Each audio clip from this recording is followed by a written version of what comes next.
it's like the old days, bro. I'm like, shit, I'm going to do like a shot. Maybe 2. If I space them out. Look, it's me and Sloan. I remember that fucking night barely. I can do a shot an hour. All right, Ben, we about to go live? You are live. We're live. Hello. Hello, we're live. Hello, what's up? Are mics hot? Yep. Oh, shit. Sorry about that. I didn't mean to say all that. Whoever I was talking shit about. I love you, man. Were you talking shit? I don't know. I don't know. I'm just hoping not. Yo, here we are. Oh, yeah, it's got a little delay because we just. Yeah. Here, do you sit here, man? Yeah, hand me that remote, please. You can go, Brian. All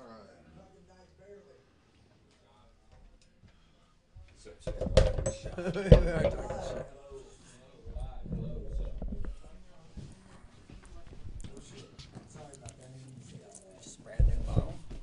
I think so.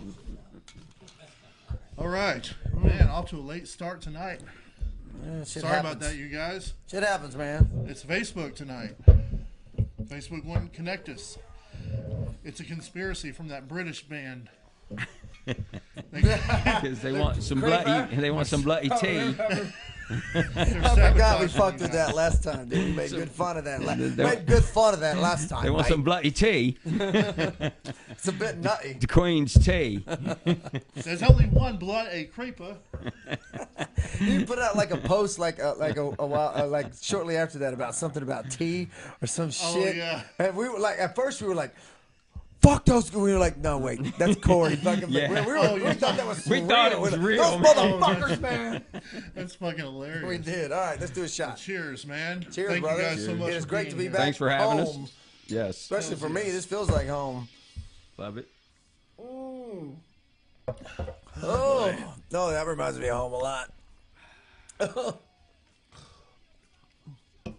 Yeah, you just saw you and Sloan on the opener, huh? Yeah. Remember that night? That was the night before Thanksgiving. If I remember right, I had gone to a bar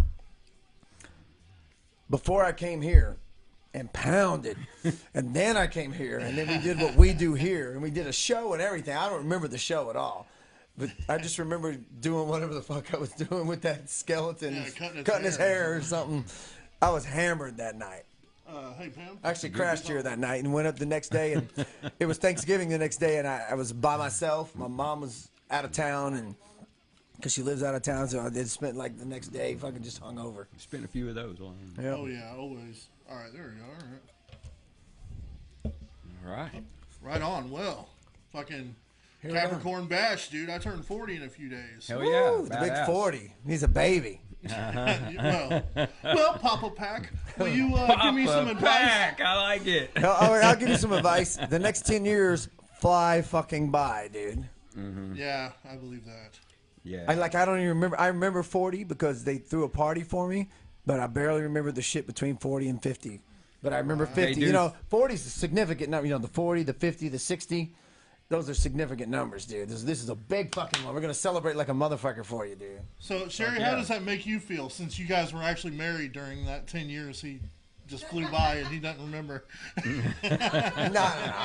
I'm just saying they go by fast, dude. They do. I think your 40s is a time, man, to, really think about what's coming up, man. You know what I mean? In your age. You know? I mean, because next thing you know, it's here. There's nothing young about 50. The sound of 50. 40 No. still sounds like, you're only 40, dude. Yeah, but 49 50 even sounds, Yeah, you're but still boy, young. you But hit as soon as you 50, get 50, there's no making the word 50 sound young. Yeah. Yeah, and wasn't it that way about 40, though? You know, like whenever you're 20 or 30, didn't it seem like 40 was the 50 mark? Man, Yeah. when you were young, you seemed like, God, I can't wait till I'm like 40 or 50 where I don't have these same issues I have. Like I don't have relationship issues. I don't have, you know what? People are still people. And you still get the same shit. You think that doesn't exist in your parents' world? Because that's what you look at it as. When you're 20 and your parents are 40 or 50, you're like, that's my parents' world. That shit doesn't, my problems don't exist in their world. They've gotten over that. And then you turn that age and you're like, God damn, this shit still exists. These problems still exist within people, man. You know, people don't really change that much unless something drastic happens to them that makes them change. Otherwise, you still kind of are who you are at some certain age, I guess. Where you, I guess, when you find your identity, when you get to your identity crisis, which is probably high school, you just kind of are that person for the rest of your life. Like metalheads are still metalheads for the most part. Yeah, I am. Forever. Yeah. You know, and you know the people that were never really metal are the people that, like, I used to listen to Motley Crue and Metallica, but I don't really listen to that anymore. It's like, well, you were never really a fucking metalhead. You're wearing cowboy hats and cowboy fucking boots and shit. You were never really a metalhead because I still listen to that shit. Yeah. But I'm looking forward to the party though. Yes. Oh, absolutely, Playing. man. It's going to be a lot of fun. I can't thank you guys enough for playing it, dude. Of course. Thanks for asking us. Oh, dude, absolutely. All my friends there, it couldn't be any better than that, man. Yeah, it's going to be guys, metal. You guys, one of the pinnacles of fucking DFW metal scene, man. Wow. Creeper up there. Really? Yeah. Well, you can thank Jimmy for that, man. I only been in the band like 3 years. True. That's right, because you've been doing Creeper for quite a while now. I mean, over a decade. Yes, since 07. There you go. You know, that was the first. Well, that's when it really took off. You know, I mean, really, it's the first incarnations of it in 02 and 03. It just never stuck. You know. And then it's just kind of hit and miss here and there. Yeah, and then I just said like I think I told you just before. Then my daughter was born, and I took a couple years off, and then I started back up with it, and it just stuck, and here we are. And it's kind of weird too, because I put the guitar down for 6-7 months at a time, and I think I'm gonna have to relearn everything. But I pick it up, and it seems like I was playing better than I was. Right. Before I laid it down. It kind of works that way. Yeah. Even with us, we'll take a break for 2 or 3 months, and we'll get together, and we'll be like tighter than ever. Yeah, I was like, that didn't sound bad at all, because we all thought, man, really with Scared. us, here's the thing about 40 but 50, it's you're like, do I have the stamina still to play a bunch of fucking double bass for fucking 45 straight fucking minutes with no break? Can I still do that without having a heart attack and shit? That's really what it's about. It's about stamina. It's not about, it's the muscle memory's there, and the memory of the song is there. It might be a couple little things you kind of forgot, but for the most part, when we get back together, man, it just kind of flows, man. Yeah. Yeah, and that comes out through your playing for sure. Yeah. I mean, you guys put on a hell of a fucking show. For those of you guys out there that haven't seen Creeper, you definitely want to go out and see them live. They're one of those live bands that just bring the fucking energy. And they were smart enough to get a front man half their age, so he could get out there. I'm glad you brought that up. Yeah. Hey, yeah, man. But I mean, we did do that. That is 50% of the deal, man. That wasn't the strategy though. Going in, I mean, he really fucking brings it. He does, man. He does, man. He's very energetic live. Yeah, Texas and Animal live. Yeah. Total accents y'all's music for sure. Yeah. But I mean, all you guys bring the energy out there anyway. So. Well, dude, we're looking forward to this fucking Capricorn Bash, though, man. Yeah, it's gonna be a fun. blast. Yeah. Me too, dude. Got Mama Bray coming down from Ohio. Yeah. I got my buddy back there sleeping right now. He is? Is somebody here sleeping? Yeah. Well, he's not the the Northern Exposure. Northern Exposure guys here? No way. Yeah. Well, is he used to like it being sunlight or darkness at this time of year because of the is he from Alaska or whatever? Seattle, is he from Alaska? No. He's from Seattle. Yeah, that's where it was filmed. So. It was filmed in Alaska, right? No, it was supposed to be in Alaska. Yeah, but it was in northern Washington, wasn't it? Yeah, Dude, I used to watch that show. I watched that show for like bits and pieces at times, and I always just dug it, man. It was just kind of a cool, trippy show. Oh yeah, I know you're a huge fan, obviously. Yeah. Pam's broadcasting out of the TV. Yeah, she's literally broadcasting out of the TV set. She has the glass. You can't even see it, but they're literally in the booth that's on TV. Yeah, that's honor. How did you score that, by the way?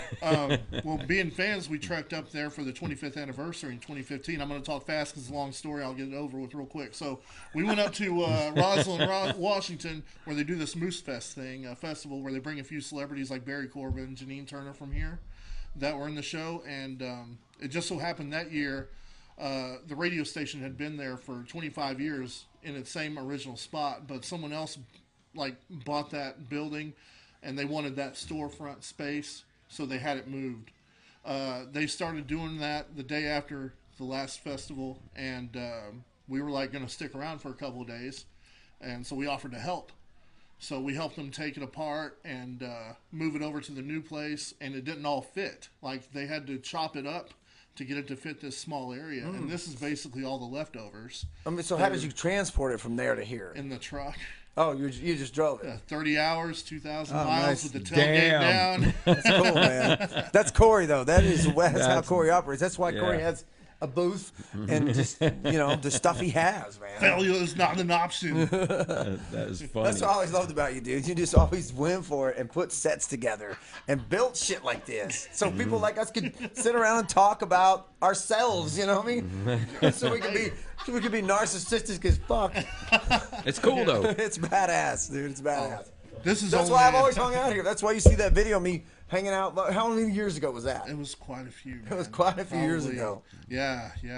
In that opening video, you can see the evolution of the quality and the technology. It's like 360p here, and then it moves up to 640. Over the years. That's killer. But we always have a good time, dude. And I miss those parties, but it's always a mess to clean up. Dude, I know those parties were a bitch. I can always, I'm not the kind of guy that can have those kind of parties in my house. I'm way too much of, I love to go to someone else's house and fuck all that shit up, but I could never do it at my house. I'm a nervous wreck. I hated it. At one point, I used to own a warehouse where the only way I could pay the rent was if I had a huge party and we'd have keggers and people would just get in fights and beat the shit out of each other and like fucking... people were just like bloody in the parking lot because everyone was so hammered, but it paid the rent. But I hated every minute of it. People to get in because there's drink just free. Hundreds of people in my place, and I was just like, I'm freaking out, man. I hate all of you motherfuckers. I just can't do it. I'm just not that kind of personality. That's genius, though. It's a good idea. Yeah, it works, man. So you threw parties to pay for rent. I threw parties once a month, pay for rent, throw That's a a good kegger, idea. and it paid the rent. Ain't that America, man? Freedom. think Just don't let the tax man And then know. I just fucking it's a hung out and great jammed idea. and wrote songs the rest of the fucking month, and then it was like, gotta Time to have a get a party. band in here. We built a stage and a backstage, so it was closed off, so I could hang out back there in the warehouse, and the warehouse had like offices, and that was like where I lived and slept. It was just right over here on fucking in like Bedford. No shit? Yeah. Like on Highway 10 or something? Like Yeah, those warehouse right places? off of Highway 10 on those freeways where there's that storage space and there's that watering hole restaurant. Yeah. Or bar. Yeah. Right in that fucking area. Right Down there there. by, right on the border of Fort Worth and Bedford, to where the Fort Worth cops wouldn't really show up because there's literally one block was the difference between the city and the Bedford cops wouldn't show up unless you drove down the 10, and then they just arrest you every fucking time. I can't tell you how many times me or one of my band members we had a pact. We had a deal like, dude, if you go out to get cigarettes or beer or whatever and you don't show up, we're not coming to get you. You're gonna do your time. We all had a pact. It wasn't even that way. It wasn't we're not coming to get you. It was like, don't come get me. Let me do my time. I'll do my 3 or 4 days for my warrant that I know I got, and I'll just sit it out, and I'll be back in a few days, funny, man. Don't give these fuckers y'all don't any do more all of the my dope money. while we're gone. You made it, bro. I've had practice. Coordination. But that's how we lived, dude. It was like, and then I can't tell you how many times that happened where somebody didn't show back up in the band. We're like, give me about 3 or 4 days. You're gonna sit this one out. Don't even have Time to call. served. Time served. No warrant. No nothing. Just pay for that damn ticket you didn't pay for. So under that model of paying rent, so with the rail club closing down and venues switching to tribute, cover bands only kind of thing, Yeah. do you think that model could be applied to those bold enough to? Hey, quiet down over there, you two. Got the chicks over there, man, playing girl talk. The hands hackling over there. They got the board game girl talk out and shit, and they're fucking. Where were you going? That was a good question. Yeah. It was that model where you use rent or use parties to pay for rent, and you had your stage and shit. I mean, what would keep someone from doing that with another building and create like this underground metal venue? I would hope somebody would. There's nothing that could stop somebody from doing that. And right at this stage, with those bars Venues, closing down, Is the time. I'm looking for somebody who has just a venue that doesn't need to be open every night, that just rents it out to you or whatever, and we can throw a kegger type of party. and have and people everybody come out can get paid like the old times. and that's your gig, man. All right, let's do a GoFundMe for that deposit, Dude, man. GoFundMe, dude, that would be nothing. That's a few $100s, man. A GoFundMe could actually, that's not a bad idea. Yeah, and all the Right. bands A that GoFundMe play can handle that quickly. All the Well, bands that it's your play. idea. Right. Dude, actually, you could pay for the bands and everything up front with a GoFundMe, Right. and everything else can just go back into the next event or whatever. Yeah, you do everybody with that plays money. to keep it open. Exactly. You know, exactly. to pay everything. Dude, You know it what I would mean? be That way there's a kick-ass. place to play metal and it's badass. Yeah. That's like the rail. And then you could even the rail was a devastating loss because the rail, to me, and I'm sure I don't know if anybody else ever thought this, but to me it was like the trees of Dallas. I mean, of Fort Worth. Yeah. Yeah, and it was just a badass room, man. You know what I mean? No matter where the stage was, the rail was just killer. Yeah. And to see it I kind of thought, die, I don't know. man. I was one of the biggest advocates of just move this stage, man. The stage is like, you got this short room. It's almost like the Troubadour in L.A., where you have this really narrow, long room, and the stage is right there, and the wall's right there, and the sound guy's right there. And I'm like, there's not enough room for the sound guy to get a good sound, so let's move it down to where the pool tables are. So it's more of a shotgun room. But then when they did it, I was like, this feels so large and so echoey that it's lost its fucking rail charm. That's what happened to the rail, yes. I thought, and I was the first one to think, I was from day one when Buster was there. I said, dude, you got to move it, you got to move it, you got to move it. He's like, I know. He agreed. And then when they moved it, it lost its feel. It lost something to it. It had an epicness about it. But you got to, now, if you had 100 people there, you know, in the shorter room, you felt like you had somebody there. But now when you got 100 people there in that long room, feels like nobody's there, and the sound got lost. It did. But it did have a nice backstage. It did. And it had a lot of things to cater to bands, which a lot of bars don't take into consideration. They don't have a backstage. Like, when you're done playing, and even the Rail did this, when you're done playing, they want you to get the fuck out. Right. And it's like, dude, I don't want to fucking leave. I played at 10 o'clock. I want to chill for a second. I don't want to have to pack my shit up and go because I'm in the way and I've got fire hazards. You know, because my shit's a fire hazard, literally, because I'm in the aisle.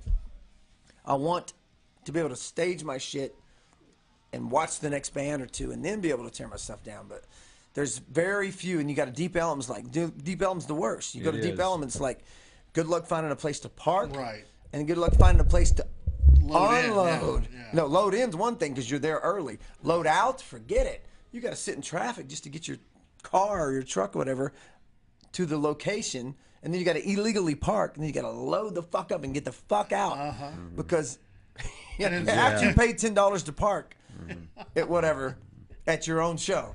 Exactly. So to get back to your point, a venue like a place where we could do like what I used to do, throw a warehouse party, would be the ultimate, most badass thing if you've got the right sound system and the right stage. The right place. Yeah. It would be cool.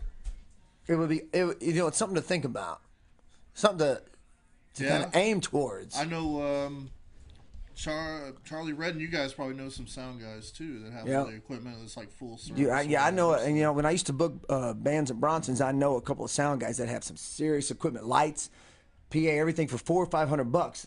They'll rent that out. So if you do like you were saying, a GoFundMe beforehand, and you get that money to pay for him, you get $200-$300 for each band, and rental of the video, the space. So you got to come up with $1,000 on a GoFundMe. $1,000 on a GoFundMe. There you go.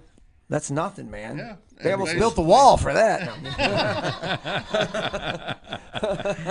Yeah, and you know, the rewards could just be a prepaid ticket or whatever.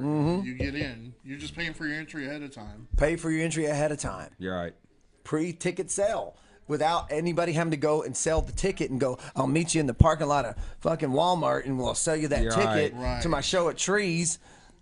You know, for the same price you could buy at the door. That's the problem with bullshit like that. Is like, here, we're going to give you a bunch of tickets to sell, but they're the same exact price as if they paid at the door. Yeah, they so should what's be the cheaper. incentive? What's the fucking incentive to pay to me and you to meet halfway between Dallas and Fort Worth so we can exchange money and tickets so you could buy a ticket you could have just bought at the door for the same price? You're not even getting a discount. A lot of people hate that. I hate bands. Do the venues do that to kind of moderate and track what the bands bring in? I mean, so. is that basically all it is? It's part of it. It's part of like how many tickets did you sell? Yeah, here's what you're worth. Yeah, and yeah, it's like selling Boy Scout cookies. well, and if you sell this, I'll put you on the next show. Yeah, and then you got to do it again, so you got to hustle, man. Yeah. It's like L.A. L.A. used to be that way. Pay to play. You got to hustle. Except in L.A. you'd pay beforehand. You'd buy $300 worth of tickets and then go sell. If you sell $300 in tickets, well, you can sell whatever after that, and that's how you'll get paid. Wow. It was pay to play in L.A. Yeah, and that's the same. It's the same premise here. Just a little different. It's just a little bit with different. A twist on it. With a little bit of twist on it. A twist on it. A little Crepa UK twist on it. A little twist. I was looking for you guys on Facebook the other day, and that fucking band popped up, and I was like, I fucking swore I liked Creeper a long time ago, and then I scrolled down and I saw their cover photo, and I was like, oh yeah, this is those guys. The I kind of Fake forgot Creeper. about them for a few months now. We hadn't really heard much about them because they hadn't been on tour probably. Because every time they go on tour, they're like, "You guys are playing fucking in the Donington Castle or whatever." We're like, "No, Yeah. what is it?" Oh yeah, no, it's them. That's not us. It's a fake creeper.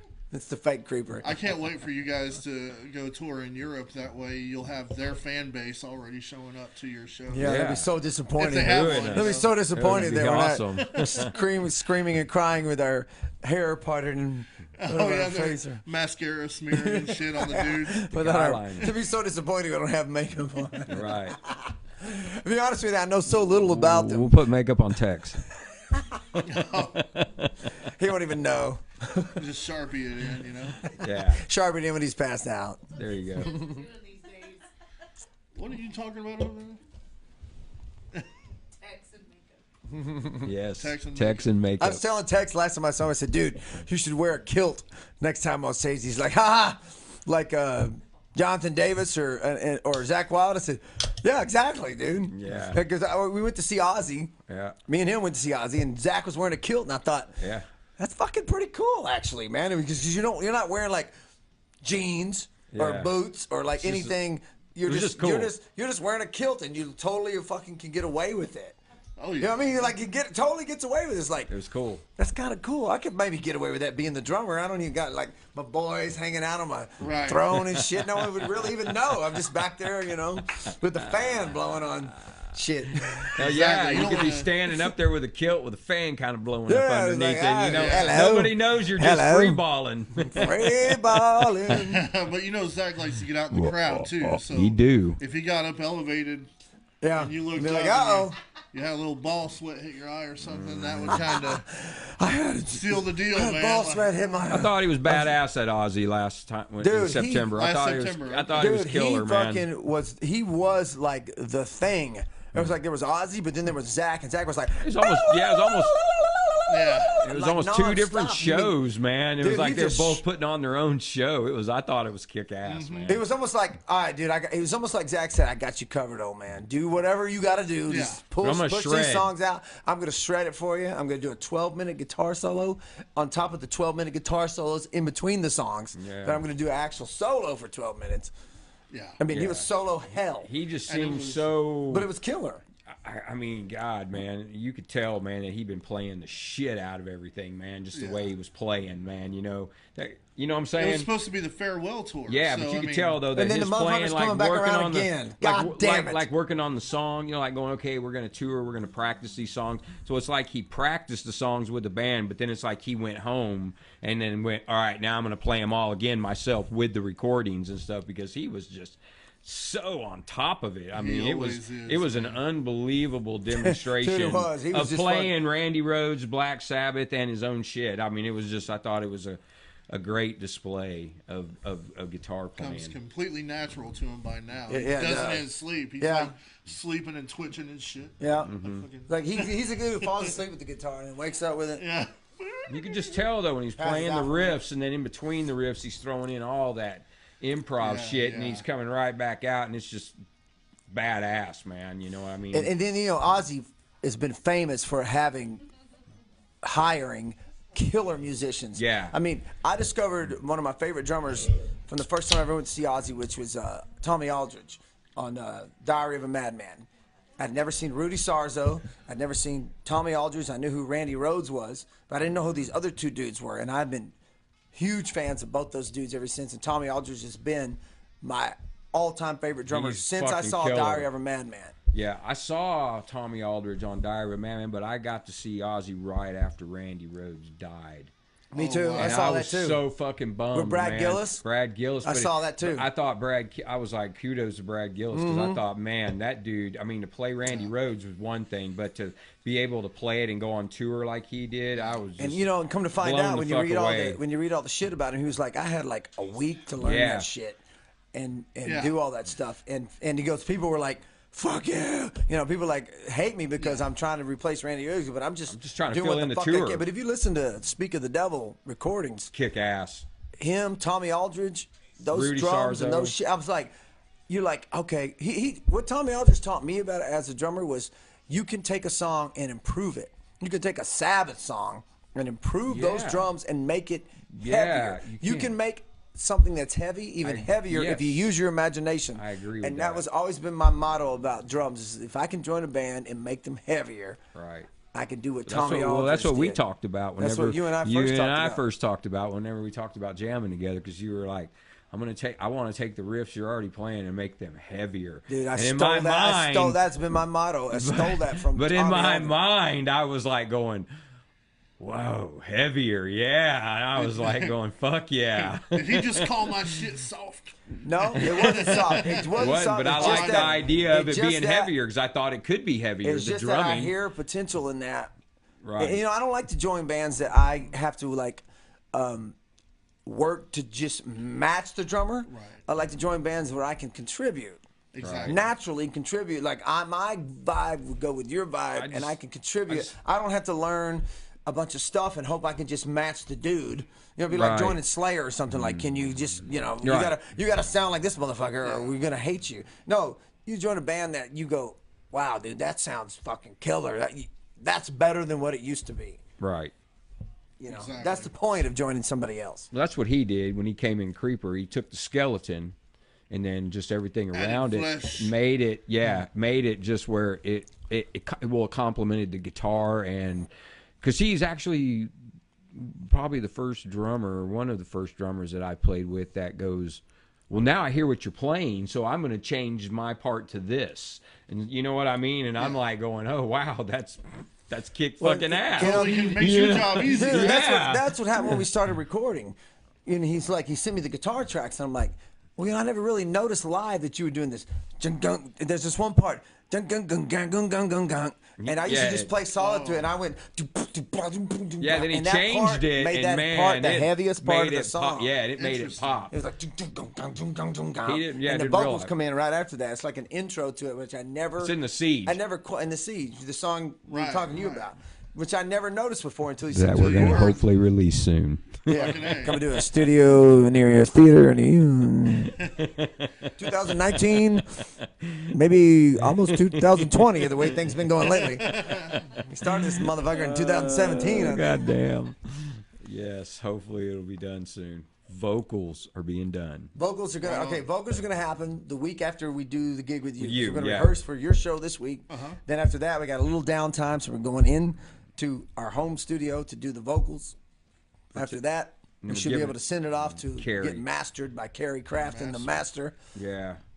And then video start time. shooting videos, huh? Start shooting some videos. Then we can shoot the video, Start and shooting then some hopefully, pornos. and then hopefully by somewhere in that time, hopefully we can come up with a concept for what, like I think, for what a T-shirt should look like. Because, like I said, I think that, I like the idea of the song, the video, the T-shirt, and everything. You know what I mean? Yeah. People could buy if they like it. Well, that's what we were talking about earlier, man. The way things sell these days, man, it's like you can't. No one gives a shit about a CD anymore. Even though I still love them, but no one cares. But no one even cares about a full. But in 3 months, they're done with it. Right. So you sell a single every couple of months, so you're fresh. You got here's a single, 99 cents or $1.29, whatever they've probably gone up to about $1.29 now. Yeah. At least Creeper has. And there's a lot of people. There's a lot of $20, $30. There's a lot of poor people Every that penny go. counts, bro. But there's still there's a lot of poor people that go. I got $1.29. You know what I mean? I could buy this song. But if you're gonna accompany, Exactly. if you're gonna accompany a song with a video, or at least a lyric video, if you can't do a video for every song, Yeah. but some kind of visual, something, you can kind of keep yourself fresh for however long you want to continue to release singles. Right. But if you release a CD, here you go. I won't see you again. Enjoy this for the next 2 months until you get burned out on it, like I do with any CD, and then I'll see you in a couple of years with. And see, and this was his idea. That's the last you'll hear of us. He's the one that brought this up. Todd did. He brought this whole thing up like this to me. And the very first thing that it made me think of, and I don't know if you ever noticed this or realized this, but do you remember back in the day, like when Metallica was releasing like the Black Album and the Load and Reload? Remember how they would release it? They on the radio. It's like they would play one song off of it to death. Yeah. And then after like about 8 weeks, and all of a sudden, oh, here's a new Metallica song, and then they started playing it on the radio. What was the Load one? Ain't My Bitch?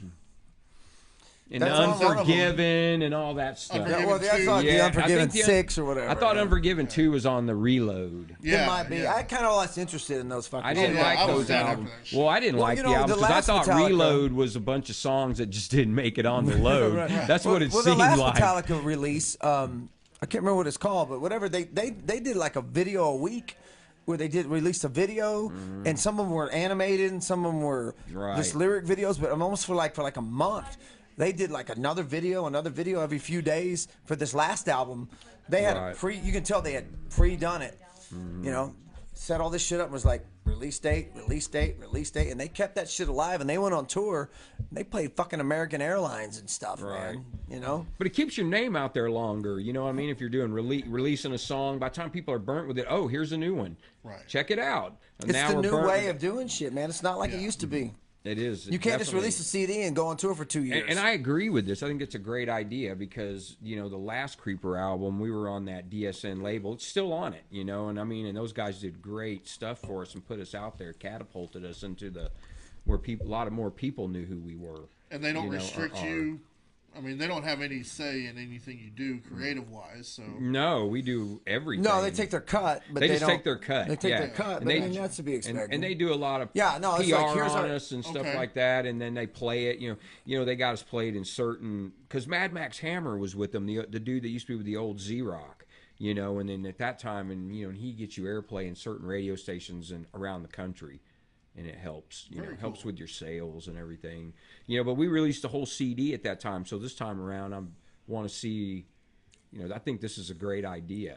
Well, the door's open for you to do however you want in marketing and everything. Well, there's this chick I know, and CJ is coaches her.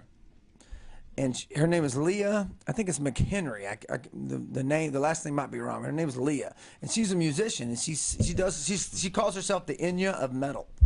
She's got that this really etheric type of sound, and she makes 6 figures alone off of her music, and you've never heard of her. Because how do you know? Because maybe I have her CD. No, I'm just saying as an example. She's been on PullgetterTV. As an example, most of us diversification going up in here. You never know. I didn't mean to insult you, man. But most of us have never heard of her. Jimmy's never heard of her. I have never heard of her until Todd told me about it. She makes high 6 figures off of her music alone because she knows how to market. And knows how to do keywords. And that's what it's about. And knows how to push her music around the world and doesn't give a shit about Dallas, Texas and playing at the rail because she's a mother of 5 who homeschools her kids and she makes 6 figures off of her music alone and multi-million dollars off of the program that tells you how to sell the music the way she does it. Oh, she has like she has a program. That she sells like she's one of those. They're like she sells you how you do what I do. But I believe that a lot of it has to do with that. There's a theory. It's called the long tail effect. Have you ever heard that? Where it's like all you got to do. It doesn't matter if you're at the very top of the music charts on pop or if you're at the very bottom down here. As long as you find those people, even if it's a couple million versus 500 million. Yeah. couple million are a lot if you can sell to them. You know what I mean? And you know, there's your fan base. It doesn't matter. It's all about niche marketing and knowing your people. Like she has like a kind of a folksy metal type of deal, and she sells to these certain types of people because she's global. She's not just trying to sell to the United States. She sells whatever she can sell in the United, but she's got European markets and Japanese markets and blah blah blah. Right. Very cool. That are paying because they like this specific kind of music, which is not played on the radio. It's not played, you know, she doesn't make videos for it. I mean, she's just making tons of money doing this the right way by marketing it to the right people. So if Creeper can do this with our stuff, that'd be great. Anyone could do it with their stuff if they know who their fans are globally. If you're just thinking about who's going to show up at the rail, those 30 motherfuckers at the rail, well, you're not, you know, you're just thinking in a very small scale. Exactly. You're thinking within your environment, you know, because we're products of our environment. So you're thinking within your environment.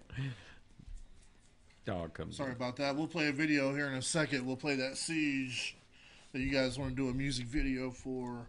You said it's like kind of a war song dating back to the Vikings. Yeah, it was very all war in general through culture and time, right? It is, man. The visual that Tex, our singer who wrote the lyrics, kind of painted he was thinking Viking, but you know, when you see the words, you could literally put any type of war type of, you know, that's not that foreign to metal music to have some kind of war based, you know, it's like Run to the Hills kind of deal or something. Holy Wars. I mean, there's tons just of themes. any wars since they've been around since what 34 or 500 you could BC. put a lot of things to it, but you know, if you want to go with the Viking thing, would be killer, man. Because so let's talk about that. Let's say you want to put a Viking thing, so you market your shit towards people who like Viking metal or Viking this or Viking. So you target that audience worldwide. Yeah. You know, and then you target metal, and you target Dallas, Texas. You target, you know, there's so many avenues these days and keywords and so much technical shit that if you're not savvy in that computer world, you're missing out on people. You know, True. You could sit at home in your underwear and literally write music and put it out there. Yeah. If you know how to target it towards certain audiences that are dying for that shit. Say you wanted to write a song about, you know, build that wall or something. There's an audience out there. There's an audience out there for that. At least for a short time. Oh, you know, yes, or he don't did. build that wall. Right. Yeah. Whatever. You can make both songs. You could do both. You can make two songs. Yeah. Build that wall. Don't build that wall. Right. And sell it to both sides. There you Make go. a fucking fortune. You have a video of Siege? Yeah. Wow. You do? Yeah. Little did you know. Oh, a live video? Yeah. Oh yeah. From when you did the crane shot. That's our first. Yeah. So light us up, Pam. That'd be cool. Light us up, bruh. Light it up. Light it up. Fired up. This is cool, dude. Are the mics?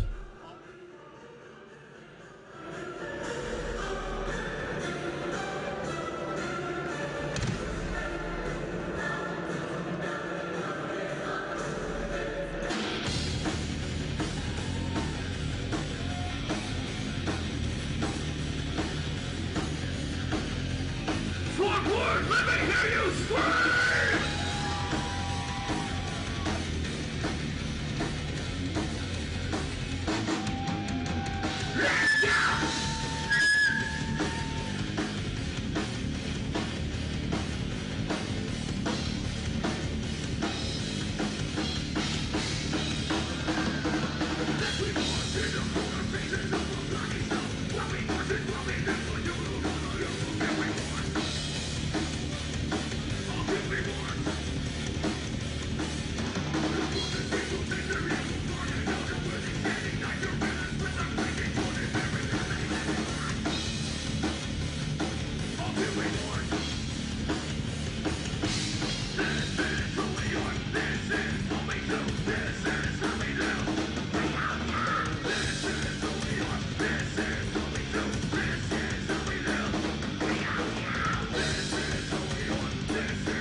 And I told the cop, you know, it's like, hey, those might be my drugs, but I don't know whose body that is. That's right. Oh, shit. Are we live? All right, yeah. All right. Anyway, The Siege, everybody. You're going to hear it live this weekend, January 19th at Rob's Billiards. And I want to advise you guys to ride share. Oh, yeah. All right, yeah. What's this? No vaping in here. Oh, no, we don't do that. But at Rob's Billiards, try to ride share or Uber.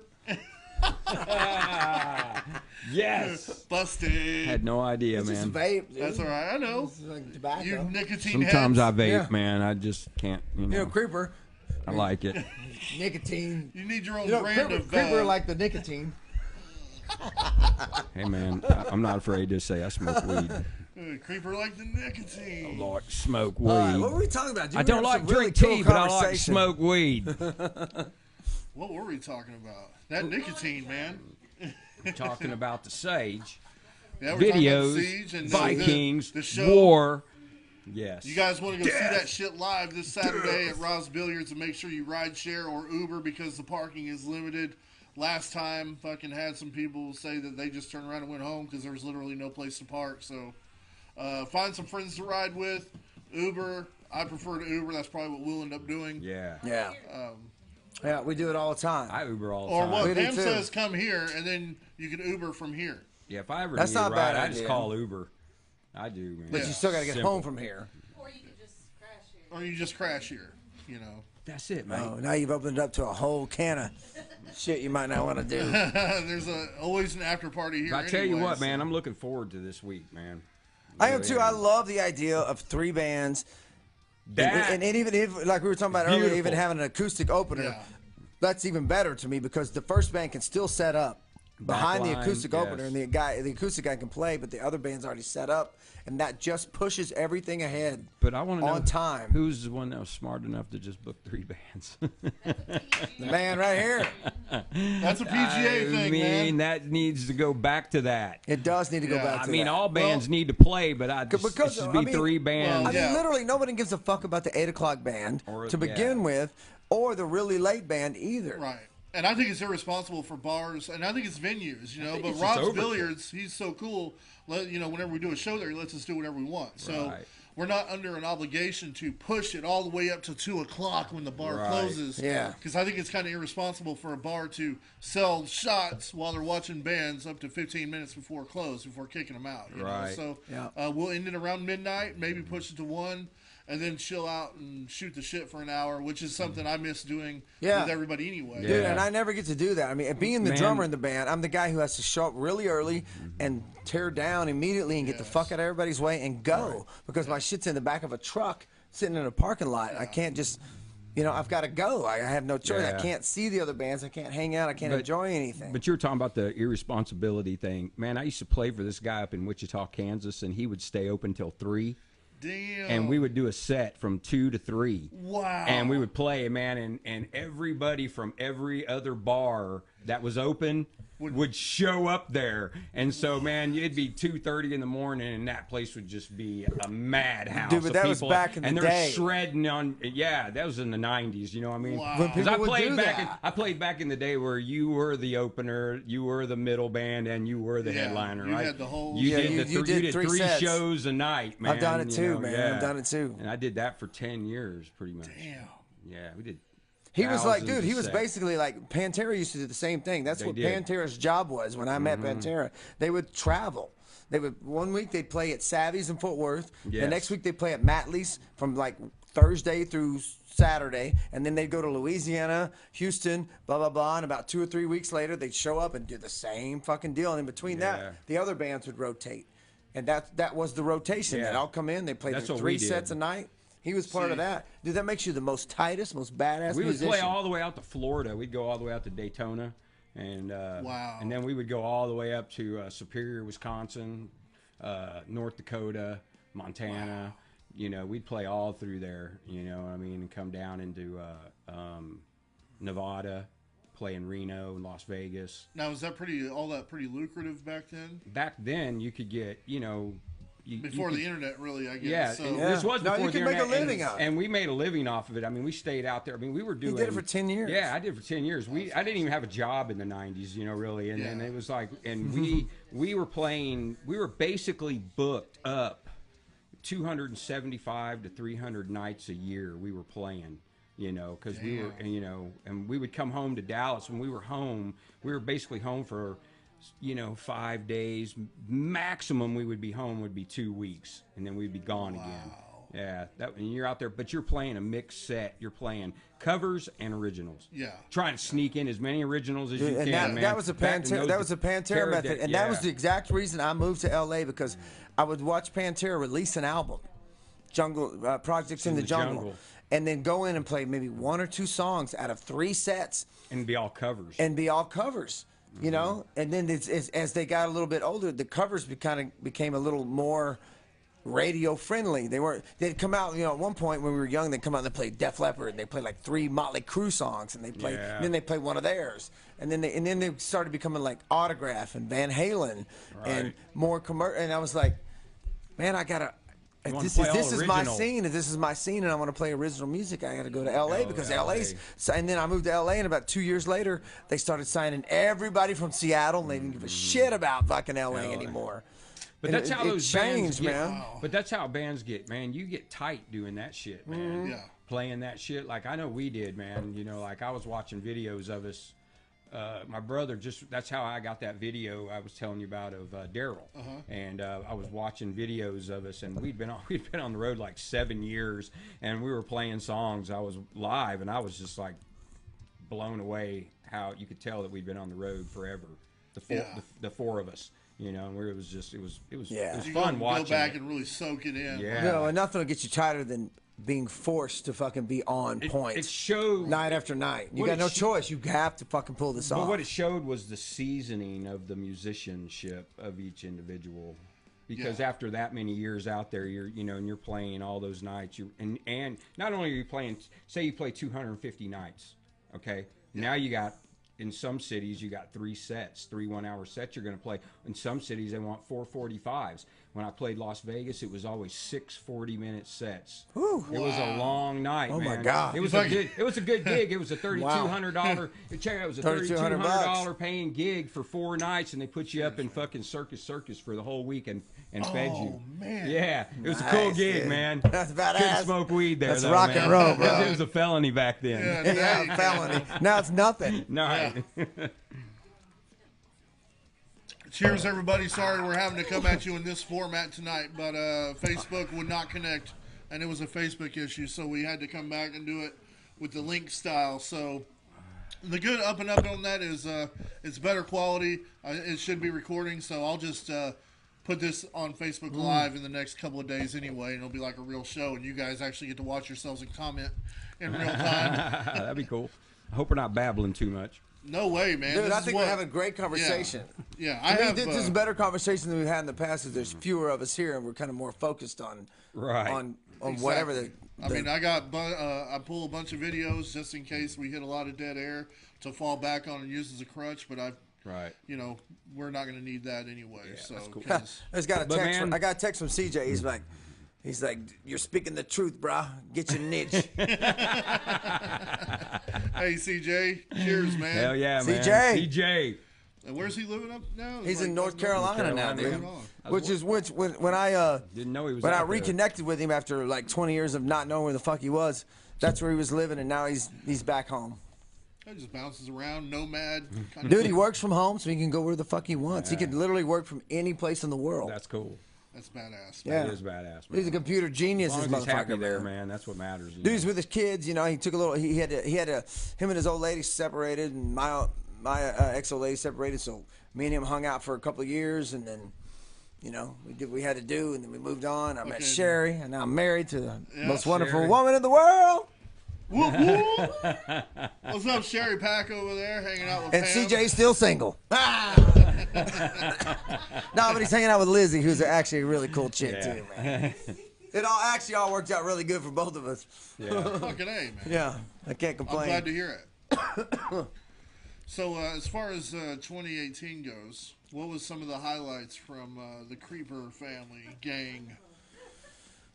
2018. What did we do in 2018? Probably playing with Bruce. Yeah. For me, man. Yeah. Doing that show with Absolutely. him, man, because that meant a lot to me. Yeah. To be able to play it. Yeah, you know? we got to do a couple shows with Bruce. I was with Bruce Yeah. last night when Yeah. the Rams beat the Cowboys. Oh yeah. And he's a rooted- Rams yeah, fan. Man, I Huge rooted for Rams the fan. Rams hardcore. So for now, him, man. now I'm rooting for the Rams, to be I am honest with too. you. And I've never been a Rams fan, but I am now since they beat the Cowboys. But yeah, this year, man, as far as Bruce goes, it's been we took a lot it's of been time a off trip, this man. year. We did take a lot of time because we thought we were going to do some we more were gonna do recording. more We thought we were recording, going to do yeah. more recording than we did. We got some done, but since we're doing it ourselves, there's a lot of fucking growing Learning. pains. a lot of yeah. growing, a lot of learning curves. Well, we did- and you think you're gonna, all right, dude, I got this, and you're like, oh fuck, I need another day. Oh fuck, it didn't Right. work out. Now I need, I can't do this for 3 or 4 days. I got shit to do. I got to work and I got to do this, and I got people coming in town this weekend, and then finally you get your track down, and you're like, okay, now it's your turn. You're Right. like, all right, dude, I started Now this. I'm learning. Now I started this. Now I'm learning how to use this program. Now we got it. You know. Oh, you mean not one of you guys learn it and then go and No, do it? No, for no, everybody no, else? I had You to guys- learn It's my- like, I had to you learn do how your to do shit it at on home, my bro. I computer. do my shit at home. Yeah, I had to So learn we how to do it all on had my learning computer. curves. Yeah, and so I had to learn how to record my own everything. Yeah, the whole but point I learned, was, you know, the and whole it was point a, was it's a we wanted great to be able to. experience. Yeah. The whole point was we wanted to be able to It's like good email each other's fucking shit. Track Here's it. my shit, dude. You know? I mean, and now now that once we get a system, we'll be like, if I can figure out this shit, Yeah. I got some drum tracks. Start learning some shit. Come up with some stuff on this. Send it to this. Do a scratch for this. Yeah, he can send me the drum tracks. I can lay down the rhythm guitar, send it to our bass player. He can play the bass. Then Tex can go in there and sing it, and then we hand it over to be mixed and mastered. Yeah, Okay. that's Now, the one this thing is we the- can't do. But Is mix and match. this is one thing that nobody knows is that in 2017 we actually went in and recorded an album, Yeah. and nobody we ditched the whole thing, man. We were out, Really? yeah. When we heard the rough tracks, we went, "Fuck this, we can do better than this." We and can do did. better than this. And so we got rid of it. So there's a lot of people that go, "Man, it's been a long time since you put anything out." Well, we actually did go in the studio, and we were in there forever. Not ever, but we spent a We spent a couple of days. And Yeah, you're recording but some we were of the there- same material? yeah, Same and material, we did but we were redoing it. But you go in there and you hear your mistakes. We've added some songs. You hear your mistakes. Yeah, we've written some new stuff. Written some new stuff. And not only that, but we've figured out those songs. You write a song and you go in and you record it, and then Then a it year later, evolves. and then like a year later, you're like, I don't even do that part that way anymore. Yeah, the and song evolves. I've realized you do this now, and I'm tighter on this part. Like we were talking about that Like one the part earlier. Siege is like, God, man, I'm glad we didn't put it out. I mean, the way it is now with the solo and Yeah. the way the drums are, and And him that's the hearing thing, parts man. that I did, it's totally, the song There's is no totally fixing different. mistakes when you go into a studio and within 2 days and everybody does all their shit. You're done. Yeah. That's as good as it gets. Yeah. And those songs could be really fresh, and not you haven't like worked on them enough to like perfect all the little fucking nuances and like Yeah. little picky bullshit. You're Exactly. like, no, I got to do this and I got to be done. I got to go. And since we were able to record it ourselves, when I did my guitar parts for the Siege, I laid down 4 rhythm guitars, and if I messed up, I would stop and start over instead of punch in. Right. So it's 4 live tracks from start to finish, including the solo. So I played the rhythm, then I busted into the solo, came out of the solo, and finished the song, and did it all in one take. Yeah. 4 times, but it took me like 35 times to do it. And then I laid a straight up rhythm track for just a solo on its own, but I was able to do it. And I didn't have to worry about going, man, Yeah. the red light's on. It was just like, I'm just sitting there chilling going, I can do it better. I can do it better. I can do it better. Yeah. No, I can do it better. Modern you know what I technology, mean? And it was just so man. kick-ass to be able to do that and play it like that. And I love the way that it's coming out. And time in the studio, that money is Man, clicking that money is along with the clicking, clock. and you feel that Man, pressure. yeah. Yeah, You feel that exactly. pressure to where you kind of play something, and you kind of go, all right, I think I felt good, and you don't really listen back to it, and then later he sends you the tracks, and you're like, man, that's sloppy. It's sloppy, man. I recorded in a $500 a day studio, man, and it was. You're trying to knock that shit out, man, Yeah. and I couldn't afford it. Now, if I could afford it, then it'd be like being Right. at home. That's different. But I couldn't afford it, man. It's but not I'm like in there anyway. Because It's not I like think- the old days when you had a record deal and they would say, Just go in the studio for 2 or 3 months, and let's do this. And you go on tour, and when you're done with that tour, you go back in the studio for 2 or 3 months because we've got you under a 7-record contract. We're going to develop you. You know, like Boston and bands like that. You know, they would develop bands, and they say, "Listen, we're in it for the long haul." You know? Yeah, I didn't like that. He said, And people wish it was like that still, but you know, it'd be fun. At the end of the day, though, you don't own your own shit. Right. You That's know, true. if they want to throw it on a fucking Hello Kitty commercial, they can. They're going to. Right. You have no say over it. Right. Yeah. I always preferred to own anything. That's why I tripped the first time I heard Zeppelin release their music for a Cadillac commercial. They're like going, they wouldn't release it for shit, and then all of a sudden they agreed to let rock and roll go for a Cadillac commercial, which I think that's what it deserved to be. You know what I mean? Because to me, Zeppelin, I don't know. Yeah. I don't know. You don't like Zeppelin that much, do you? I'm not. I've never been a huge Zeppelin See, and fan. I am. Balderdash. I'm a whole. Just I'm never a been. huge fucking. I'm not a huge Zeppelin fan, I or am. Stones fan, I or am Who, too, I a Who love him, fan. man. I think Jimmy Page is Page, why I picked up a guitar, dude. dude. Jimmy Page to me is like the greatest writer ever. Now he's not technically the greatest, but his writing is phenomenal. I totally get all that. No backtracking. You said what you had to say. No, I get all that. I get where he's coming from. And I though. respect all that. Him as a metal drummer and everything, I could see him. I was a Kiss fan. If you couldn't spit blood and fire and fucking shit, I was just like, I don't know, I'm not impressed, I man. love Kiss though too, man. When I was a kid. What about fucking Robert Plant's Coin Purse though? You know, whenever you fucking rock that shit on Song Remains the Same. Yeah, That's not showmanship. Nah, no way. Did he spit blood or fire? That's the standard we're going by. It's blood, He held a dove at Woodstock. blood or fire. Well, Ozzy bit the head off a dove, so beat that. Yeah, you're right, man. Touche.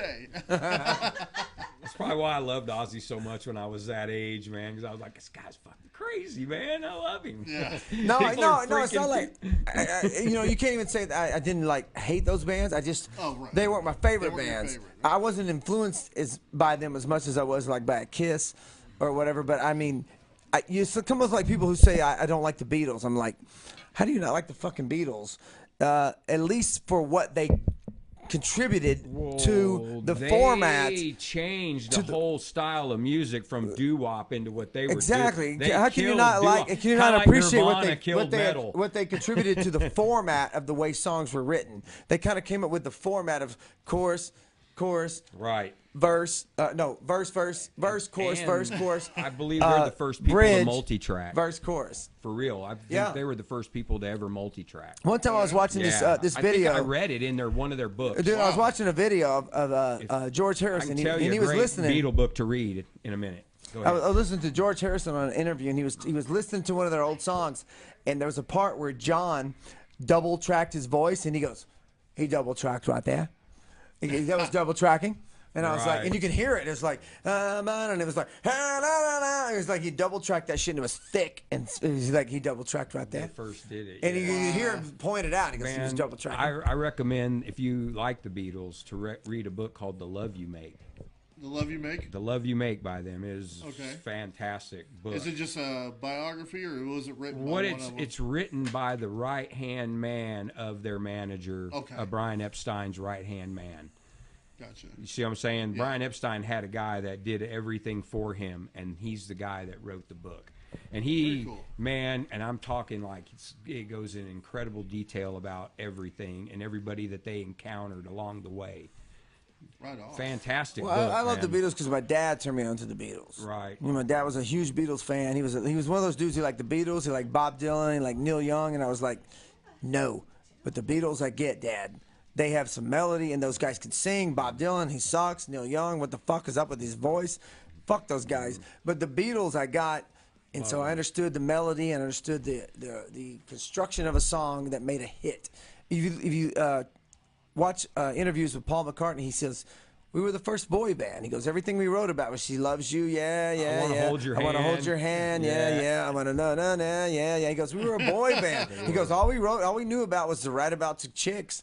And it worked. And he goes, then we got into Sgt. Pepper's, then we got into Let It Be. I had to learn. We started doing drugs, man. Shit changed. I had to learn not only as a music instructor, guitar instructor, but as a musician, I've had to learn some Beatles songs, and I was just absolutely blown away by how difficult they were. Dude, remember we tried to learn "Here Comes the Sun." Oh, really? And we did "Here Comes the Sun." We did it, and it was.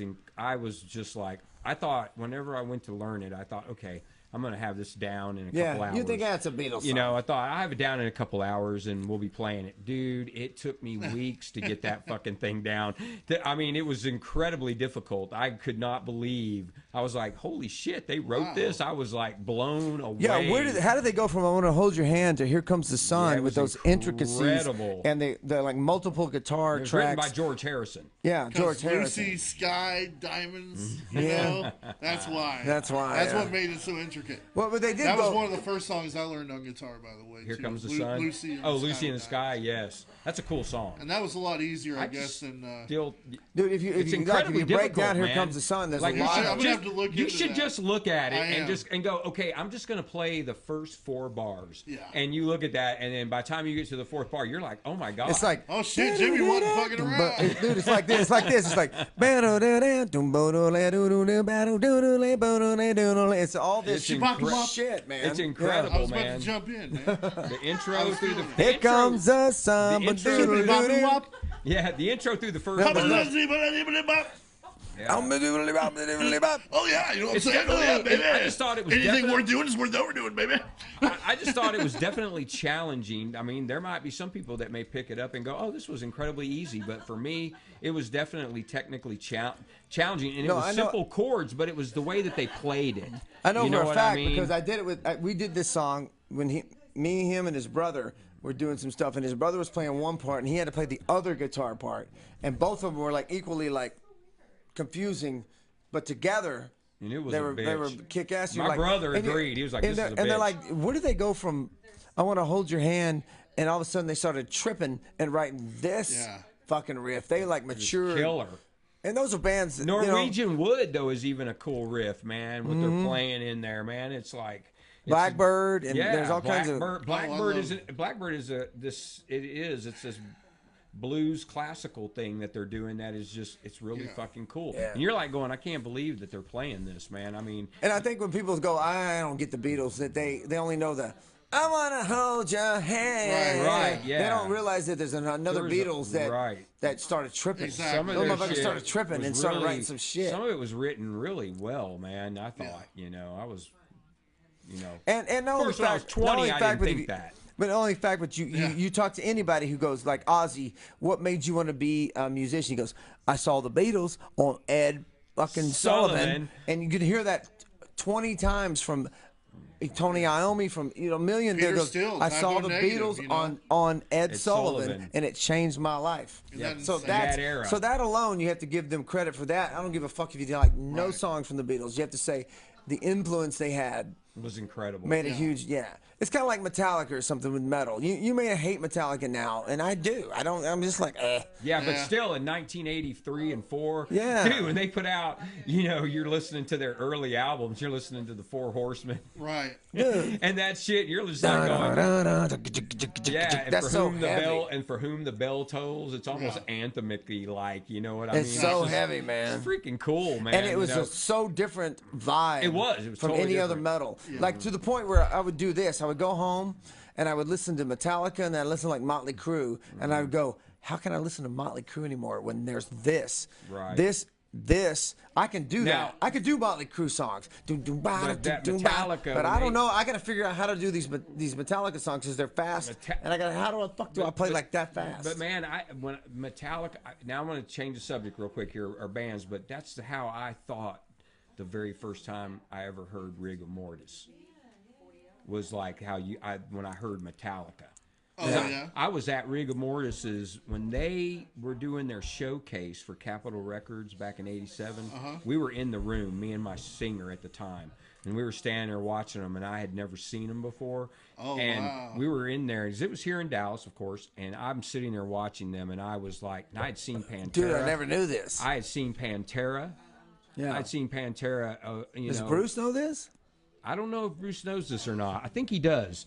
But I had seen Pantera at least 6 or 7 times at this point, and I had seen Sweet Savage. I don't know if you know who those guys were. Sweet Joey Savage. C. I Jones. do. I know them real well. And they blew my shit away the way they would What pack. year was this? This was in the mid '80s, man. This had to be. '87. I was probably and 6 so, or 7 years old. Right, and I'm sitting there, and so I go into rehearsal one night, and I'm in there, and this is in '87. This is when they showcased for Capitol Records, and the dude comes up to us that owns the studio, and we were really good friends with him, and he goes, dude, you're not gonna believe this, but Rigor Mortis is in the big room in there, and they're about to showcase for Capitol. And so he let us in there, and so I'd never seen them before, and when I saw them, man, if somebody would have been taking a picture of me, Just video jaw of on me, the floor. Huh? I mean, my hair, I'm sure my mouth was wide open, Yeah. man, because I had never ever seen anything like that before, and they were just like, I was like, holy shit. Wow. I was just blown away by them, man, and that's when they got picked up by Capitol. Dude, that is You that saw is an that. incredible story, And dude. it I really- did not know that. Yeah, dude, I was standing in Dude, there, I bet man. Bruce doesn't even know that you were there when Right. Bruce was there. Right, all 4 of them there. They're in their.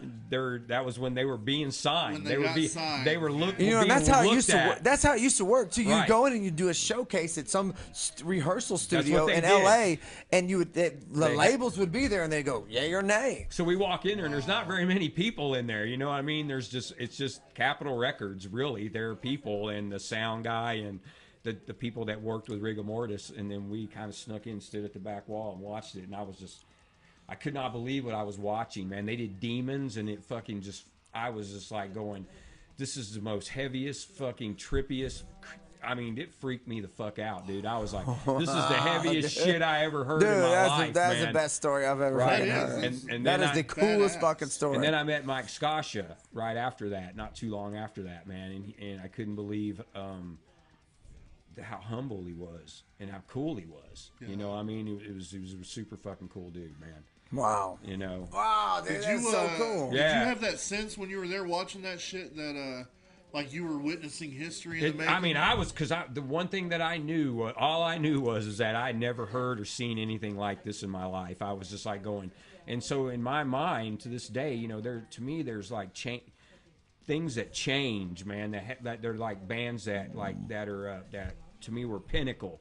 Like Pantera was pinnacle to the Dallas movement, Fort Worth movement, but Rigor Mortis, man, they had fucking something that was all their own, kind of like when. What this was supposed to relate to was how we were talking about Metallica in '83 when they first came out. People were going, "Holy shit, what am I looking at?" Well, that was how I felt when I saw Rigor Mortis, man. I thought that they were like Metallica on steroids, man. You know what I mean? I have an opinion about Metallica and the way, and Kiss. There's the 2 pivotal bands. To me, I'll start with this. With Kiss, if you were a Gene Simmons fan, you kind of started to like Priest, Black Sabbath, Metallica. Yeah. You went that Right. direction. If you were a Paul did. Stanley fan, Right. you were kind of like a More the hair metal. you were way. more the hair metal guy. You were I the was a Poison. Simmons. You were this. You were all that. So it depends on which guy you liked I like because Gene Simmons. because they both kind of me too and me too. And so that's why I went that direction. And then Yeah, Metallica, Ace Frehley. I think Metallica plays a big part in that because when Metallica does what they do, they write Master Puppets and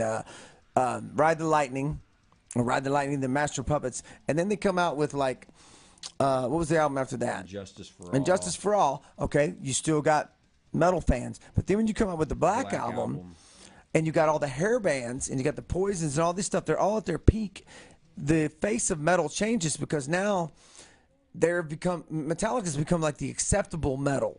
They become a Right. very Well, commercial. that's why it turned off a lot of people too. Because Exactly. people got turned off at the Black Album. And that's They what did. changed I was metal. one of them. That's what changed metal. It did. It changed metal because now it opens the door for the whole Seattle thing because I was in LA when that happened. Right. And now the whole Seattle thing is allowed to come in because the anti-metal guy, the pretty boy, or the commercial heavy guy.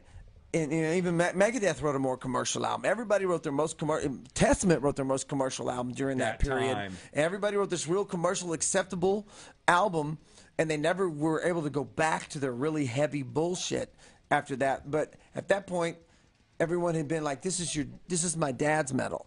This is you know what I mean? This is my father's metal, and now I want somebody that I relate to that doesn't look pretty, and doesn't have big hair, and is not wearing tight fucking black pants and blah blah blah. So I want a fucking Nirvana, and I want those what's the other bands? Pearl Jam and all this stuff who are wearing like who were almost anti metal. Yeah, they were to a certain extent. Yeah. Right? See, I kind of have the same. I know what you're talking about, but I kind of attribute it to the Seattle stuff, and I know that's a very unpopular opinion. But I think I loved Alice in Chains, well, and I still do. I know. I'll play that video I made last time too with the yeah yeahs and the go aways. But when Nirvana came on, they kind of overnight killed the hair metal bands, They did. and it forced these other bands to adapt. Like that's when Pantera said, "Let's stop doing this shit and just go out in what we wear." Right. I attribute that to them grunge. adapting to No, grunge. no, Pantera saved the metal scene because Pantera said, "I'm the new Metallica." Well, they adapted to Seattle grunge though. Yeah, I, I mean, don't know dude, about that. I tell you what, Their watch look. Monsters of Moscow, and tell me Phil Anselmo's not wearing a flannel. Yeah. Okay. and Rex Brown got on Facebook Live one time, and he said that him and Phil used to rock the fuck out to that Bleach album, Nirvana, back in the day. Yeah. So, and then you had Pearl Jam, Soundgarden, Alice in Chains. They were all influenced by metal too. I mean, Yep. Chris Cornell said it in many things. Yeah. You know, and there was a fine line between metal and those guys. I think there was a fine line, and at some point, the line, agree with that. The line got wider. In the beginning, like I was like, okay, I like these guys. I like Alice in Chains. I like I kind of them. warmed up. I kind of warmed up to Soundgarden. Never really was a big Pearl Jam fan. First album I could deal with. After that, liked but I was like, okay, this isn't that far off. they from had me. a cool but guitar then, but player, then they but- started separating it deeply. And you know what? I lived in L.A. at the time, and they stopped signing bands from L.A. Period. did. They forgot about all of us, and I had just been there 2 or 3 years. And like, you know, hey, what about us? They're like, We're done. we don't give a fuck. Dude, we moved on, and they've never really. That scene has never really Recovered It from it. never recovered, and neither is L.A. Neither is Seattle scene. They ripped them all out, and they literally stripped everybody. And then all of a sudden, the internet kind of thing took over, and that there is no scene anymore. I mean, I almost think that you could start a scene if you would just go to a place like Dallas and go, let's sign a bunch of fucking bands. You could. Yeah. You know, because no one does that anymore. Because that's what they did. They signed a bunch of bands from L.A. Do and then they they do that anymore? I It's- mean, I just don't think they. I don't They think don't do so. that I mean, anymore. But everything that's is why in somebody the- needs to. I think you can just put your own stuff out now on the internet Yeah, and just yeah. learn how to But market it takes, yourself. like, it's all marketing. It takes a centralization, Right. which you probably have a lot of ego involved and stuff in that because you have bands that put all their effort and all their time learning how to record their own stuff, master it, you know, make their own videos without the umbrella of a label. To where, you know, if anyone talks about centralizing it, you know, it's like, no, we put all this work into it. We're going to make sure it goes in the direction we want it to go. Like, say, for instance, let's say PGA, okay? I've been talking about doing a compilation disc for many years now, you know, just a compilation of Pull Getter songs from each band as a promo tool. Right. You know, so, you know, we get someone that owns a studio donate their time to, you know, blow up their studio on the album, and all the bands is like a gateway to their other albums or whatever. But say we do a tour for that album. Right. You know what I mean? Yes. And then it in what's the word? Not inevitably, but it just becomes like a label thing where, you know, it's all associated. All these bands are associated with this tour, and then it becomes an umbrella thing where we have a caravan and we're going to different things. You know, it seems like That would work. That'd be cool. inadvertent. Is that the word? I'm looking for? Inadvertently. Like, Inadvertently. yeah, where it didn't mean to, it just fell into Yeah, place. Right, yeah, yeah. Right, Okay, that would describe it. But it seems like that's what kind of needs to happen. But when people create labels, they do it with an agenda in mind. They do it with these projections and this model, and it really doesn't happen naturally and give room for feedback from the bands themselves and the artists, you know. So people start to label Well, now. It's like, well, we're going right, to do this, well- we're going to do that, we're going to do that, and we're going to do that, and everyone's going to get a hotel. It's like, no, fuck that. We're going to get these 4 bands together, and we're going to, you know, hit venues up and shit, and everyone's gonna be sleeping in the cheapest hotels or in their cars, you know, and shit like that. I mean, there's a lot of grunt work that needs to, but I mean, with technology where it is, you know, YouTube. I wanted to ask you guys too about SoundCloud if you had one, because that could be a good writing tool, because you could actually, when you upload a song to SoundCloud, it doesn't have to be public, but when you listen to it, you can put a comment anywhere in the sound bar to where, you know, I think we need a drum fill here, you know, or a good guitar solo. You guys could actually, you know, the way you guys are doing this next album or whatever, that would be probably something to look into as interesting. Anyway, that's aside from the point, but and then that just led my mind completely off the fucking track, so. Well, I mean, to what you're saying as far as like a team mentality or a centralization, a region like Dallas, who's got tons of talent, tons of band, and has for a long time, and the fact that they only came and took Pantera out of that whole thing when there could have been tons of bands. Amazing. They could have created a scene like Seattle if they wanted to and made Dallas the next thing, because you got the next biggest metal band. And Daisy. Yeah, I mean, you have a scene that was cohesive. Yeah, but they never seem like the success. You didn't have a cohesive. Like, you know, not Pantera. like Nirvana, like Seattle, you had those bands were all similar. Right. They had the same grunge. They categorized them as a there was specific a lot of great type. bands out of but here. you could have taken you could have run with the Pantera thing and taken tons of fucking people from here. I mean, even when Seattle happened, tons of people moved to Seattle and made shit happen. People would have moved here and made shit happen, but you already had talent here. You know. What do you think kept it from doing that? Just Texas not being on the that's a good question. On the scene, you know, like L.A. Like people think you have to move to L.A. to make it. People don't think you got to move to Texas to make it. You know. So. I don't know if they got the redneck part of it. That's a good question. I don't know if they got the redneck part of it. They got there's this neckism about We're all a bunch Dallas. of hillbillies down here. Yeah, I don't know if they got that. And Pantera kind of took over where Metallica left off. And that's why I say Metallica's pivotal as to what they do, especially back in that day. They're not anymore.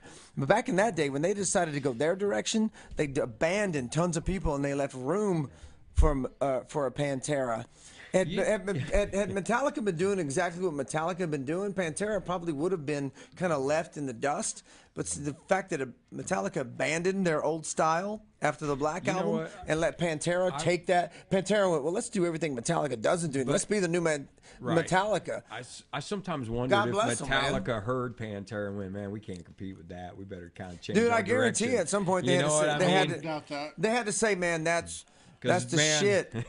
Yeah, because I mean, it was like, you know, but they put out Cowboys from Hell, and then a year later, fucking comes the Black Album. Yeah. At the in the middle of '91, a year later, and it's like, which has Unforgiven, which was what the hardcores call a pussy song.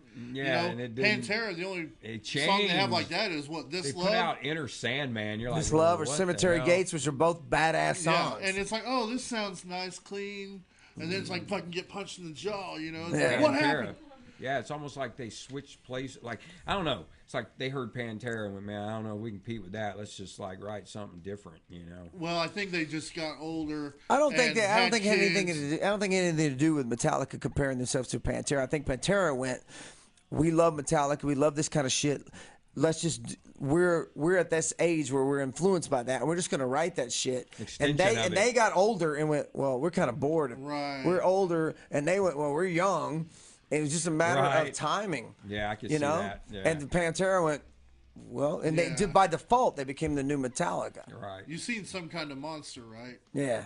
Yeah, where they were like, oh, you know, they cut their hair and stuff after the Black Album. You know, yeah, they did. Totally went commercial. You know, we went to the Load tour or whatever, and luckily it was a great show because they just played old Metallica songs. They when you got a new album, you only play like 1-2 songs off of it anyway. Yeah. Right. But you know, and Newstead bowed out, you know, and he's not afraid to tell them, well, you guys are the ones that had kids, you know. Yeah. And that reminds me of Newstead.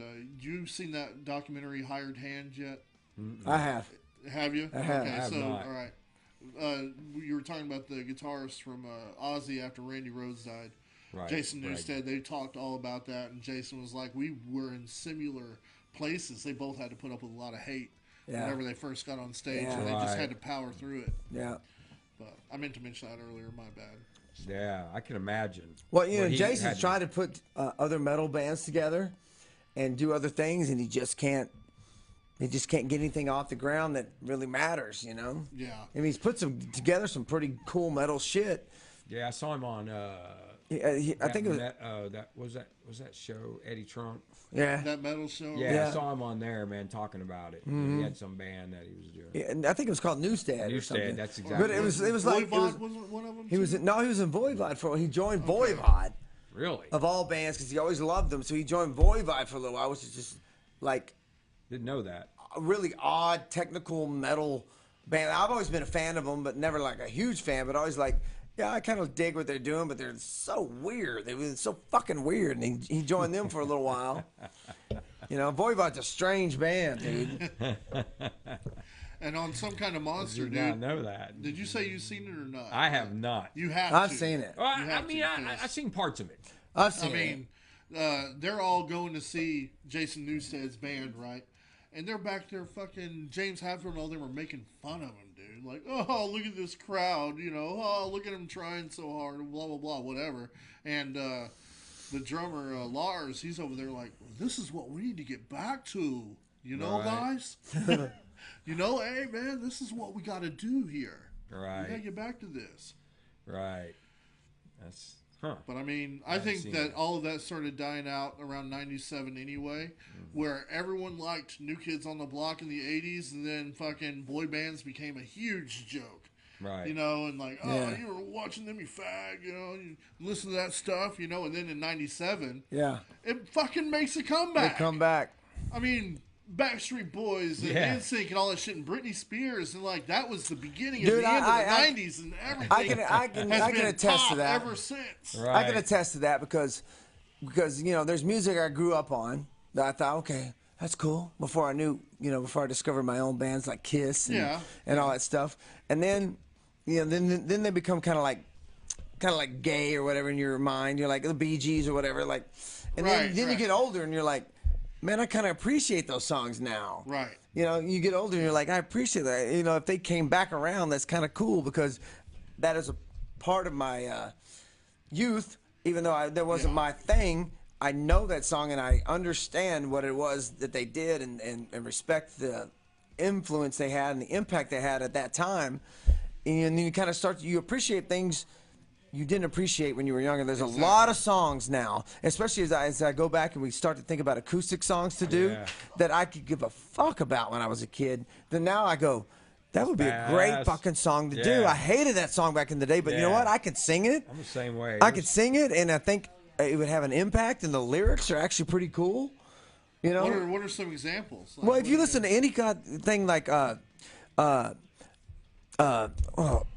Garfunkel and what Simon and Garfunkel. Yeah. If you listen to R.C. some Garland. Simon and Garfunkel, you listen to some of their shit and you go, Jim Croce. Jim Croce, Yeah. any of that, Simon and Garfunkel, and you go, those lyrics, like The Sound of Silence, even Disturbed redid it, and you go, those are some serious, intense fucking lyrics. But now they mean much more to me. Now that I'm older, I get it. Yeah. You know.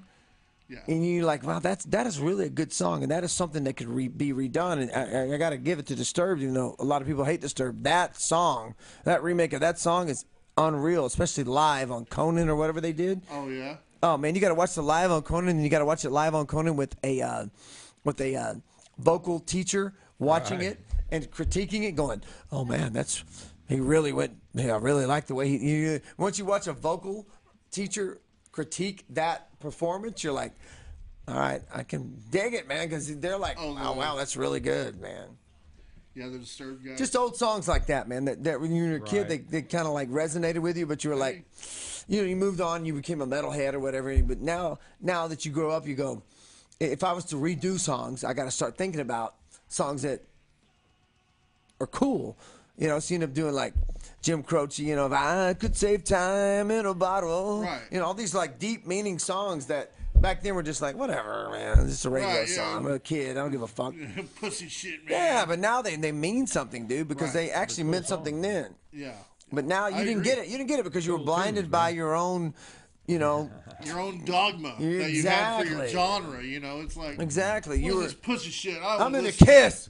Sepultura, you Does know? Jim Croce spit blood? I didn't see him shoot Jim fire or Croce anything. spit blood. Fucking homo. Look how short his stupid hair is. Yeah. Yeah, there you go. But now, when What? you, He's got but short now, hair. Can't listen But now, to if you start to put together, like, say, me and you were start to like put an acoustic thing together, you be coming up with all kinds of shit you never thought. You'd be like, dude, this is badass on the guitar. Jethro fucking Tull. Jethro Tull and the We need a flute Suffering player. Madness. We need a flute player now.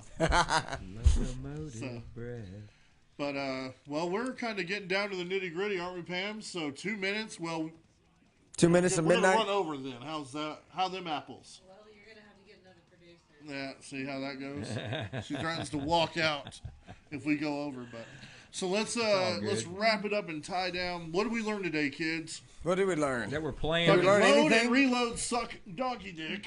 Yes. Yeah. Metal after 94, you know, sucks. Yeah.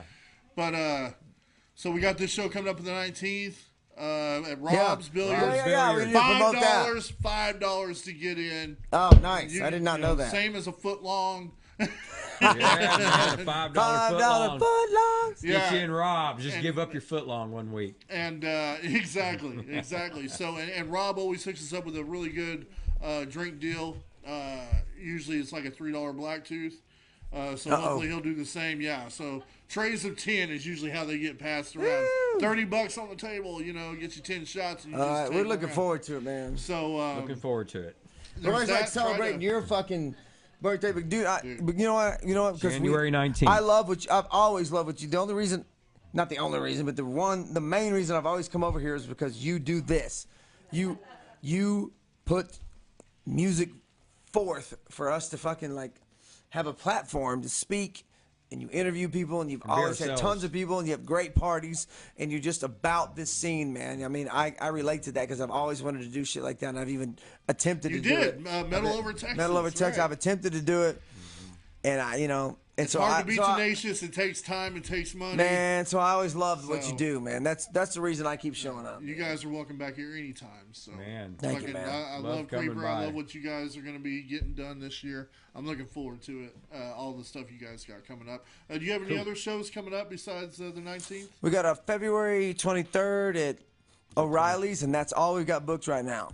Right on. You know, the summer and the spring shit will start popping up here before too long. Texas trying to get us to play the Deep Elemental Fest. Yeah, we might play the Deep Elemental Fest in March. March. But that's always a clusterfuck of 9,000 bands. Oh yeah. So we'll it's see. so If they give us a good hard. time slot, we'll do it. Yeah, good time slot, It's a- decent yeah. club, you know. It's a good place to make your mark. you Yeah. know, so Won't mind playing it, you know. you got to really set up like a really Kiss kind of show, right? You know, introduce pyro, wear makeup, do whatever, spit blood. I'm all about it, dude. You know, I'm you totally gotta- doing that, it. Gotta be that's different. that kind of metal fest is where you really want to bust that shit out, right? So Yeah, gotta be it's a different. good idea, man. make everyone Wear our bored Mexican after wrestling masks. after everything after your show is boring. Hey, like I said, do they spit blood or spit fire? Exactly. So one of us needs to spit blood or fire. So Exactly. if I'm Or sticking- all of you at the same time. yeah. Spit blood. And then all of you at the same time spitting blood. Coordinate that shit and it's gold. I just want to give a shout out to Bruce Corbett. Yes. Yes. Bruce. God bless you, brother. It was love great you. spending some time with you last night. Go Rams. We're all with you, brother. We're all fucking behind you, dude. We love you, man. That we do. And Gina too. Yes. Gina too, yeah. Bruce and Gina. Man. Fucking inspiration power couple right there. No doubt, for- man. Yeah. Fucking fighters. Yeah. He They has didn't fought. choose to be, but they had to be, and Right. they're showing the world how fucking tough they are for sure. Yeah. Yeah. Definitely an inspiration, man. I think that's about it. Then we're probably not going to do a show next week because it'll be the Sunday after the event Yeah, on no the 19th. way. No and, way. Yeah, we'll be hungover and shit. Victory Season and Blackout will be playing also, and it's also Knuckles' 50th birthday and my 40th, and I'll talk about this the night of the show, but it'll be the last Capricorn Bash ever. What? You guys are playing the last one ever, What? Come on. and it won't happen again. Nah, so- you'll do a final tour 3 times over. Yeah. Slayer and Priest and Capricorn everybody else. Bash final tour. I will explain why the night of the show at Rob's Billiards, January 19th, this Saturday. Fucking thank you guys. Jimmy and Todd from Creeper, man. Keep an eye out for these guys. They're going to be putting out some videos, playing shows near you. You guys know this. Fucking light it up. Take us home, Videos man. for this guy, man. Thanks for having us. Amen.